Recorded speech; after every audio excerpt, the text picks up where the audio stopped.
ஜோதிட தகவலில் நவகிரகங்களின் விஷயங்கள், அதற்குரிய பரிகாரங்களை பற்றி உங்களிடம் பேசி வருகிறேன். அதில் குறிப்பாக பார்த்தீங்கன்னா, நேற்று உங்கள்கிட்ட பேசுகின்ற போது கூட புதன் பகவானை பற்றி பேசினேன்.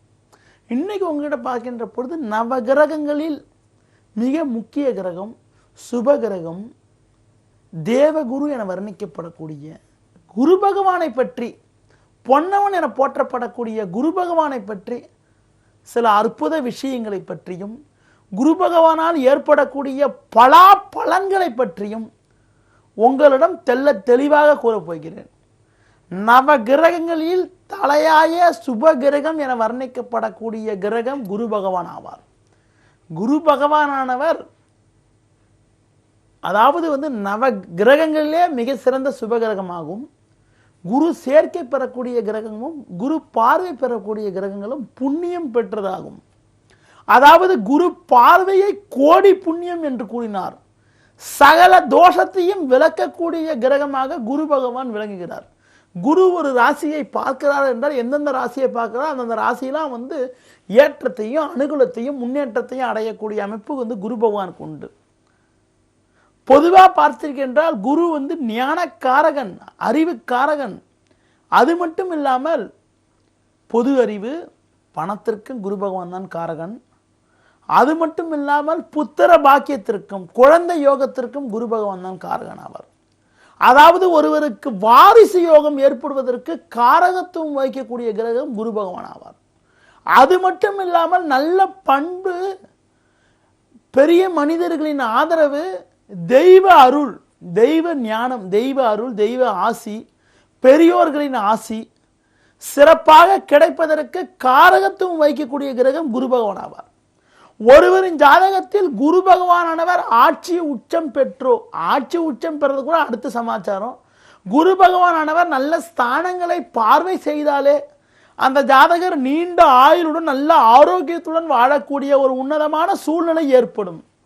பொதுவாக பார்க்கின்ற பொழுது குரு பார்வை பெறுகின்ற இடங்கள் சிறப்பு வாய்ந்தது என்பதனால் குரு பகவான் ஒருவர் ஜாதகத்தில் ஜென்ம லக்னத்தையோ சந்திரனையோ 8ஆம் பாவத்தையோ பார்ப்பது மிக மிக சிறப்பு. பொதுவாக எந்த பாவத்தை குரு பார்க்கிறாரோ, லக்னத்தை பார்த்தா நல்ல உடல் அமைப்பு, 2ஆம் பாவத்தை பார்த்தா குடும்பங்கள் சிறப்பாக இருக்கக்கூடிய அமைப்பு, 3ஆம் பாவத்தை பார்த்தா எடுக்கிற முயற்சியில் வெற்றி, 4ஆம் பாவத்தை பார்த்தால் வீடு வாகன யோகங்கள் வசதி வாய்ப்புகள் சிறப்பாக இருக்கக்கூடிய அமைப்பு, 5ஆம் பாவத்தை குரு பகவான் பார்த்தால் சிறப்பான புத்திர பாக்கியம், 6ஆம் பாவத்தை குரு பகவான் பார்த்தால் எந்த எதிர்ப்பையும் சமாளிக்கக்கூடிய ஆற்றல், வலிமை, வல்லமை, 7ஆம் பாவத்தை குரு பகவான் பார்த்தால் சிறப்பான திருமண வாழ்க்கைகள் ஏற்படக்கூடிய அமைப்பு, 8ஐ குரு பார்த்தால் சிறப்பான குடும்ப வாழ்க்கை நல்ல நீண்ட ஆயுள் ஏற்படக்கூடிய அமைப்பு, 9ஐ குரு பார்த்தால் தந்தைக்கு யோகமும், 10ஐ குரு பார்த்தால் உயர் பதவியை வைக்கக்கூடிய அமைப்பும், 11ஐ குரு பார்த்தால் நல்ல லாபங்களை அடையக்கூடிய சூழ்நிலையும், 12ஐ குரு பார்த்தால் சுகபோக வாழ்க்கை, சொகுசான வாழ்க்கை, கட்டில் சுகம் சிறப்பாக இருக்கக்கூடிய அமைப்பு, ஏற்படக்கூடிய விரயங்கள் சுப விரயங்களாக இருக்கக்கூடிய சூழ்நிலை என எந்தெந்த பாவத்தை குரு பகவான் பார்த்தாலும் அந்தந்த பாவத்திற்கும் பலமும் வலிமையும் ஏற்படும். அது போல பார்த்தால் குரு பகவானுடன் கிரகங்கள் சேர்ந்து இருப்பது நல்லது. அதாவது குரு பகவானை ஒரு அந்தணன் என்று கூறுவார்கள், பிராமணன் என்று கூறுவார்கள். அந்த பிராமணன் வர்ணிக்கப்படக்கூடிய குரு பகவானவர் ஒருவர் ஜாதகத்தில் எந்த பாவத்திலும் இருக்கலாம். ஆனால் பாவத்தில் இருக்கின்ற போது தனியாக இருந்தால் தோஷம். எந்த பாவத்தில் தனித்திருந்தாலும், தனித்து குரு அமைய பெற்றால் தனித்து அமையக்கூடிய குரு பகவான் அந்த பாவத்தை முழுமையாக பாதித்து விடுகிறது. அதுவே குரு கூட ஏதாவது ஒரு சின்ன கிரகம், எந்த கிரகம் வந்தாலும் சரி, சின்ன கிரகம் சொல்ல ஏதாவது ஒரு கிரகங்கள் சேர்ந்து இருந்தால் நல்ல அனுகூலமான பலன்களை உண்டாக்கும்.